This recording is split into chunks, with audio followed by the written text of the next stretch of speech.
fraternidade. Ora vivam, meus caros amigos, meus caros mochitos, aqui estamos para apresentar mais um testemunho. Desta vez temos connosco o nosso amigo João Gomes, que nos irá dar a conhecer um bocadinho daquilo que ele ouviu dizer sobre o 25 de Abril, tendo em consideração, penso eu, ele já o vai dizer, que era muito jovem nessa altura. Então, João, obrigada por teres aceito o convite do Olho do Mocho para estares aqui connosco e dares um bocadinho de testemunho daquilo que tu sabes, daquilo que tu ouviste falar sobre o 25 de Abril, porque no dia 25 de Abril, que idade é que... Bem, eu tinha 10 anos, lembro muito pouco do 25 de Abril. O que significava, ainda não era jornalista nessa altura. Ainda não, mas se calhar já escrevi alguma coisa. Pois, eu aquilo que me recordo dessa altura é... Eu andava no primeiro ano do então ciclo preparatório, não é? Do 25 de Abril não tenho mesmo memória. Tenho memória depois do dia 1º de Maio, na Praça da República. Aí tenho, e muito vincada, e principalmente porque eu e os colegas da minha idade começámos a odisseia de começar a colecionar os autocolantes, muitos que iam aparecendo nessa altura e que eram uma novidade. Portanto, para mim o 25 de Abril essencialmente começa no 1º de Maio e tudo a partir daí o que se desenrolou. E o que é que eu posso dizer sobre essa altura? Aquilo que me lembro é muito daquilo que se vivia também no café do meu pai. Era o que eu ia perguntar, era que vivendo, tendo o teu pai um café onde ocorria muita gente, exato, deve ter havido ali algumas conversas que provavelmente poderão vir à memória do ambiente que se vivia. O ambiente que se vivia, isso eu lembro-me que era um ambiente muito, muito fervilhante, as pessoas, portanto... debatiam muito, discutiam muito. Eu, apesar de ser muito novo, lembro-me disso, e lembro-me muito dos avisos do meu pai. Nós temos de respeitar todas as pessoas, independentemente do partido a que pertencem. Portanto, era... Ou seja, isso já numa fase posterior ao 25 de Abril. Posterior ao 25 de Abril, não é? Portanto, é aquilo que eu me lembro. Depois, quando eu comecei a ter um bocadinho de maior consciência também do que eram as atividades políticas e tudo, foi quando o Partido Comunista teve a sede em frente ao café. Portanto, exatamente. Aí eu lembro-me perfeitamente de todo o movimento que havia naquela sede, das pessoas que passavam por lá e que passavam pelo café também. Pronto, e lembro-me de tudo isso. Lembro-me também lembro-me dos muitos comícios e sessões de esclarecimento que havia nas coletividades, não é? Normalmente, uma coisa que agora já não se faz, mas que era comum fazer-se. Lembro-me dos debates na televisão, de todas aquelas maratonas também eleitorais, mas pronto, isto numa fase muito inicial, até 76, 77, 80, vamos... É aquilo que tenho memória assim mais viva desse tempo. Depois, quando fui estudar para Leiria, portanto, quando estive primeiro no seminário e depois estive no liceu, na escola secundária, Francisco Rodrigues Lobo, aí já até por via também da participação na Associação de Estudantes e pronto, assisti já e vivi já todos os politizado. Já estava um bocadinho mais politizado e vivi todo esse período. Mas pronto, quer dizer, as minhas memórias mesmo do 25 de Abril são muito difusas, não é? Então não te recordas de nenhumas conversas que houvesse em casa, sem ser no café? Em casa não, até porque o meu pai não ter existido. O meu pai era, nesse aspecto, sempre foi uma pessoa muito reservada. E eu vim a saber, posteriormente, até de algumas passagens que ele tinha, de mesmo de pessoas que chegavam a reunir lá, mesmo antes do 25 de Abril, e que chegou a haver lá no escondidinho deles algumas. Mas, quer dizer, eu isso nunca me tinha percebido, nem sabia, não, pronto, não. É porque ele, nesse aspecto, foi sempre uma pessoa muito, muito reservada. E dizia, ele tinha aquela máxima que era, os clientes aqui, para mim, são todos iguais, são todos os meus amigos, portanto, seja do partido A, do partido B, portanto, para mim é tudo igual. Foi assim. Inclusivamente, eu lembro-me que houve uma altura em que eu também me meti mais ativamente na política e ele não ficou assim muito satisfeito, porque dizia, vê em que é que tu vais meter, porque eu tenho que ter aqui as pessoas de todos, pronto, de todos os quadrantes, digamos assim. Mas houve uma coisa que tu sentiste perfeitamente, foi a liberdade de poderes falar, de poderes opinar, é verdade. de eu não haver nenhum receio daquilo que se falava. Sim. Não, e isso aí, provavelmente ouvias dizer que antes de 25 de Abril isso não era possível. Sim, isso sim, e eu ouvia dizer principalmente, eu acho que aquilo que ainda mantenho assim um bocadinho, se calhar, mais presente é o alívio, principalmente da minha mãe, com o final da guerra colonial. Eu acho que isso, e ela falava nisso, eu acho que isso é uma coisa que marcou a ela e que nessa altura, e marcou todas as mães que tinham filhos ainda crianças, mas que estavam a crescer e que daí a uns anos poderiam ser chamados para a guerra. Depois, houve uma coisa também que me marcou relacionado com a guerra, que antes havia aquele ritual do Natal de ver os soldados a desejarem as boas festas para as famílias. Aquilo para mim, a única coisa, portanto nunca, portanto eu era criança, com os meus 7, 8, 9, 10 anos, aquilo que via ali era a tentar descobrir alguém conhecido da Vieira que pudesse aparecer, e de vez em quando lá aparecia um, e portanto, quer dizer, era uma memória também que é uma memória que ainda conservo hoje, mas também depois ver quando muitos regressaram do ultramar,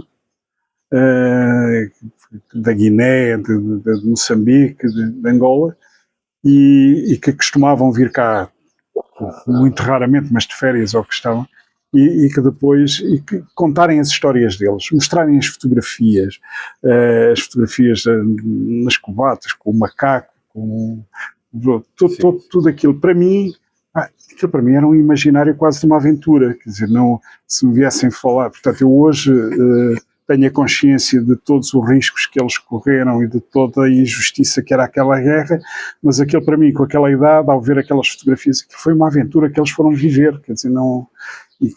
portanto, quer dizer, são as memórias de uma pessoa que tinha 10 anos na altura, quando foi o 25 de Abril, pronto, e que nem que em casa nunca teve um ambiente que fosse, pronto, muito comum falar-se de política ou a ter esses cuidados. Que era habitual na maioria das famílias. Sim. Antes do 25. Portanto, é um bocado esta a memória que tenho. Posteriormente, sim. Isso. Pronto, ou seja, tu viveste já 40 anos da tua vida 50, em liberdade. 50. Não, 40, 50. 50, tenho 60 anos. Tens 60 anos. Exatamente. 50 anos da tua vida em liberdade. Exato. O que é uma parte muito significativa e marcante. Daquilo que tu ouviste falar e deste percurso que tens tido ao longo destes 50 anos, olhando para trás, o que é que tu achas que foi o mais importante que uma revolução feita pelos capitães de Abril possa ter trazido para Portugal? Desde logo a liberdade. Eu acho que isso é fundamental, não é? O facto, eu acho que não há valor nenhum maior para uma pessoa que a liberdade de poder pensar, de poder falar, de poder estar. Depois o fim da guerra colonial, eu acho isso que foi o acontecimento ali, o efeito mais visível e se calhar mais significativo logo naquela altura, mas também, depois, fazendo o balanço, todo o desenvolvimento que o país teve ao longo destes anos. Portanto, eu acho que se eu for fazer, se puser na balança, embora, portanto, eu vivi quase toda a minha vida em liberdade, portanto, tirando ali 10 anos em que era criança e, portanto, que vivia... Em que eras um oprimido. Eras oprimido. Sim, é verdade, é verdade. Tinha que me deitar cedo. Portanto, tirando esse período, aquilo... Portanto, olhando para trás, lembrando aquilo, como era a vida nesse tempo e a vida que é agora, acho que há principalmente coisas boas a dizer. Porque acho que o resultado é extremamente positivo, acho que valeu a pena, é aquilo que se pode dizer, não é? Então, com a aprendizagem que tu tiveste durante estes 50 anos da tua vida, e sabendo, porque foste procurando investigar quais eram os objetivos da Revolução, o que é que os capitães procuravam atingir, tu achas que os objetivos da Revolução que os capitães de Abril fizeram foram atingidos ou não? Eu acho que basicamente sim. Embora possamos estar a assistir em alguns momentos a uma certa regressão em alguns aspectos. E eu penso que pelo menos aquilo que a mim me choca mais é o estarmos a atingir um momento de falta de tolerância para com os outros. Não somos, portanto, colocando isto também no patamar político, não há praticamente já a abertura para as ideias dos outros, para a discussão franca das ideias do outro.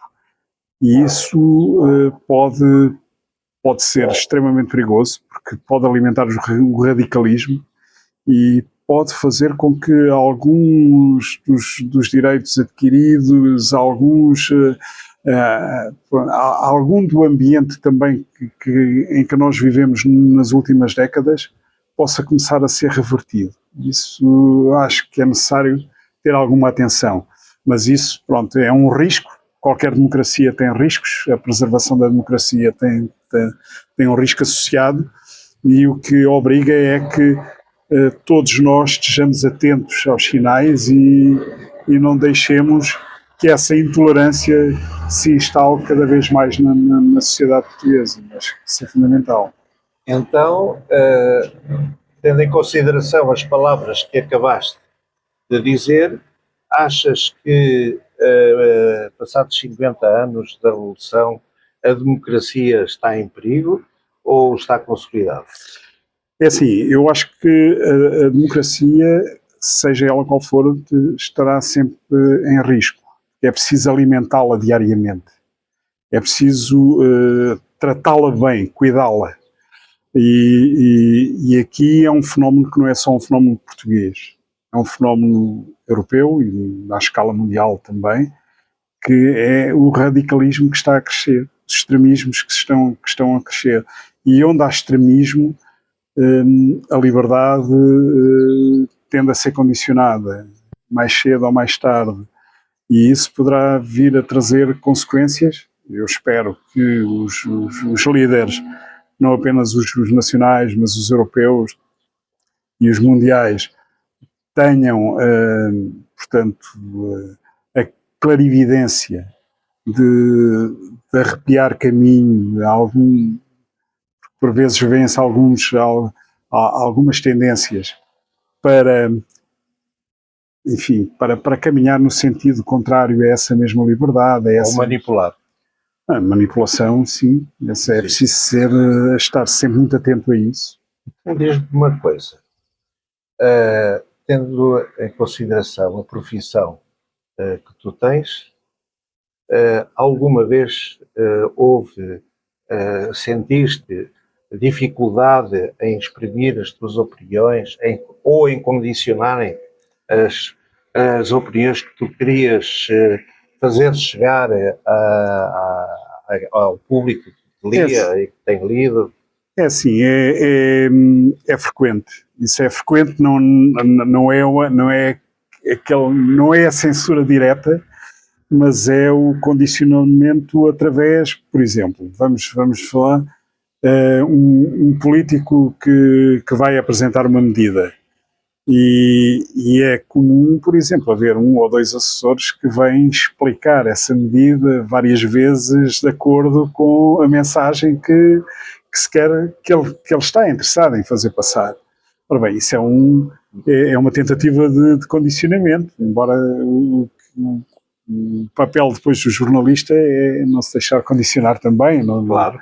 Mas eu acho que isso é comum, faz parte, no fundo faz parte da profissão. Para mim, mais preocupante é aquilo que está a acontecer com as redes sociais, em que as pessoas estão, os leitores, os ouvintes, os telespectadores, estão a começar a esquecer o papel fundamental dos jornalistas na mediação e na mediação entre o acontecimento e no levar a verdade ao leitor, ao ouvinte e ao espectador, bebendo tudo aquilo que veem e ouvem nas redes sociais, sem qualquer escrutínio, sem qualquer mediação, sem qualquer filtro, e nós sabemos que muito do que anda pelas redes sociais é manipulação pura.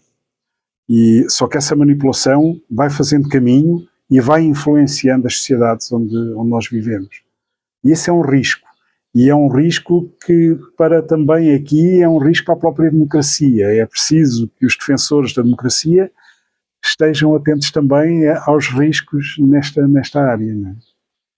Eu penso que foi uma ótima maneira de terminarmos esta tua colaboração no Olho do Mocho e com o teu testemunho, porque de facto acabaste de te referir a uma situação atual, em que tu, como jovem, tendo vivido há 50 anos em liberdade, estás a sentir e que provavelmente a maioria do comum dos cidadãos não sabem, não sentem que estão a ser influenciados.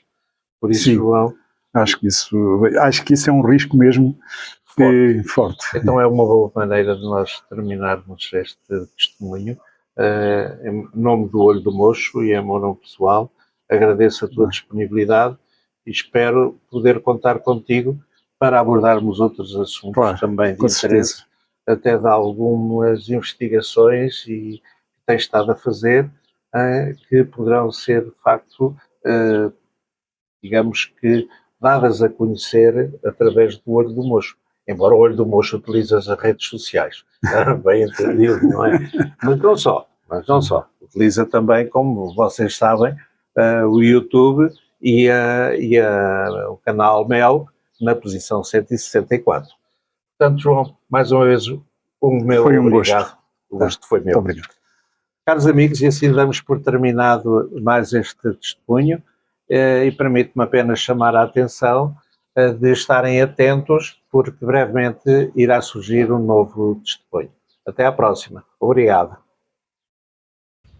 Aqui posto de comando do Movimento das Forças Armadas. As Forças Armadas Portuguesas apelam para todos os habitantes da cidade de Lisboa no sentido de recolherem as suas casas, nas quais se devem conservar com a máxima calma. Terra da fraternidade, o povo é quem mais ordena dentro de ti a cidade.